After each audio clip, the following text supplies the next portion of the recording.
Ms. Ingrid, Canada. Good afternoon, Madam Chair.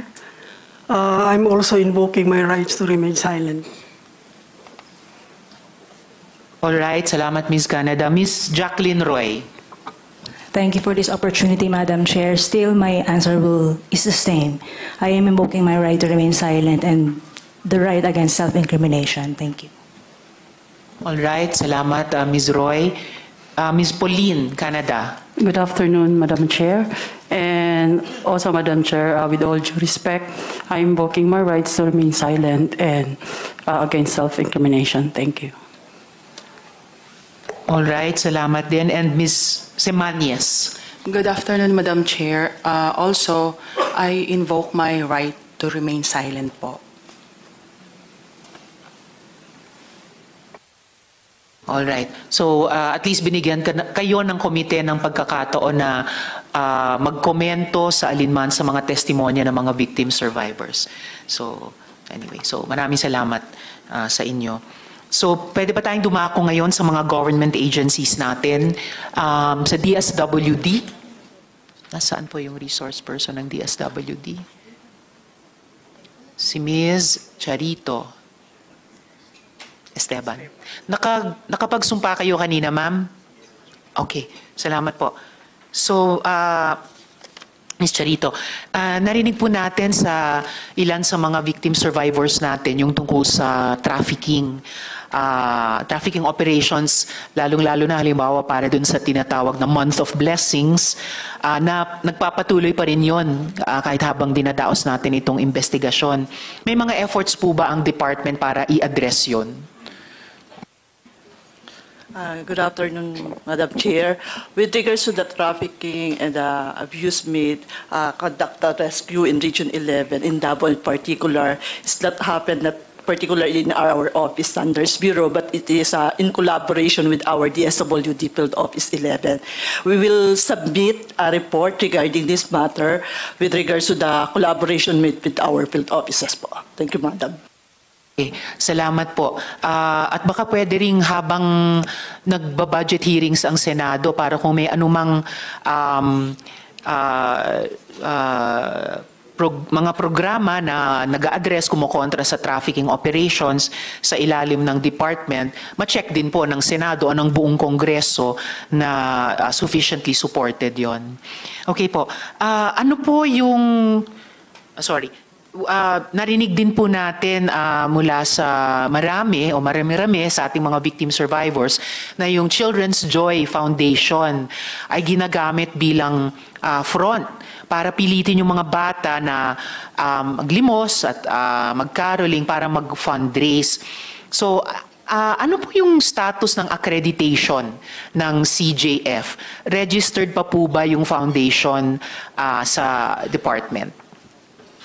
Madam Chair, the license to operate of the Children's Joy Foundation expired last March 2024, and they applied for renewal of its registration and license to operate. It complied, but the DSWD held its application for renewal of license held in abeyance until such time it can prove its financial capacity. So far, we are assessment of issuing the license to operate based on the technical, administrative, and financial capacity of the organization. That's. Salamat, Ms. Cherito. And nalimutan ko ring banggitin kanina kay Sir Dindo na yung mga evidence na hinahawakan nila ng alleged pati money laundering dun sa Canada ay pwedeng kung hindi pa na ipapaabot sa PNP at sa DOJ ay pwede pong maipaabot sa department at saka sa National Police. Sunod, Ms. Charito, ano pang ibang KOJC affiliated na charitable organizations o foundations ay rehistrado sa department? At ano yung mga status naman nung mga iyon?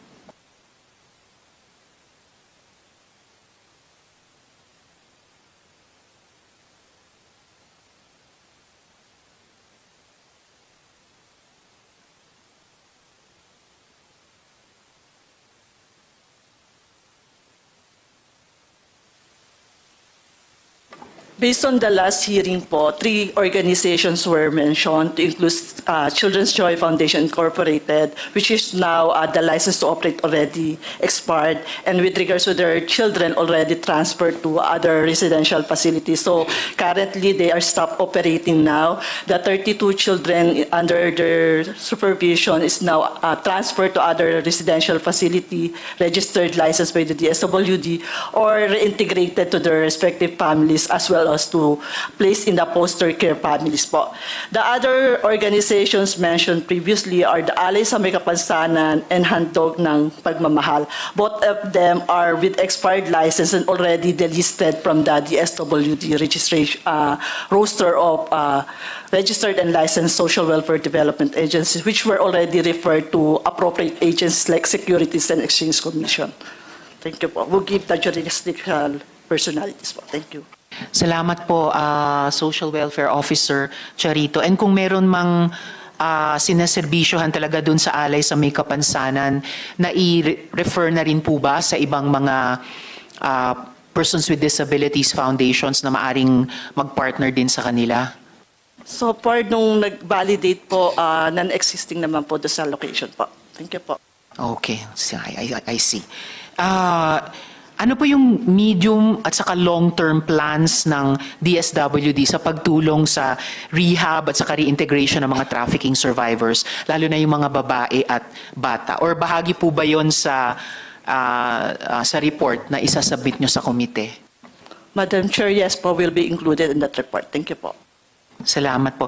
And although ito kaugnay din sa DepEd, itatanong ko rin po sa kanila mamaya, dun sa mga batang di nakapag-aral, ano po yung maaaring gawin para i-bridge yung learning gap nila? Yung mga hindi po nakapag-aral, may mga ilang programa po ang DSWD where we assist them for that specific programs. And if there are, will be transferred to our residential facilities. We also provide educational assistance. Thank you po. Salamat po. At huli, ano yung ginagawa ng DSWD para makapagbigay ng reparations at livelihood dun sa mga victim survivors na maaring nangangailangan nito? Maybe we could include that in that report, Madam Chair. Thank you po. Yes, please do. At maraming salamat, Social Welfare Officer Charito. Salamat po. Para po sa DILG, ayan, si ASEC.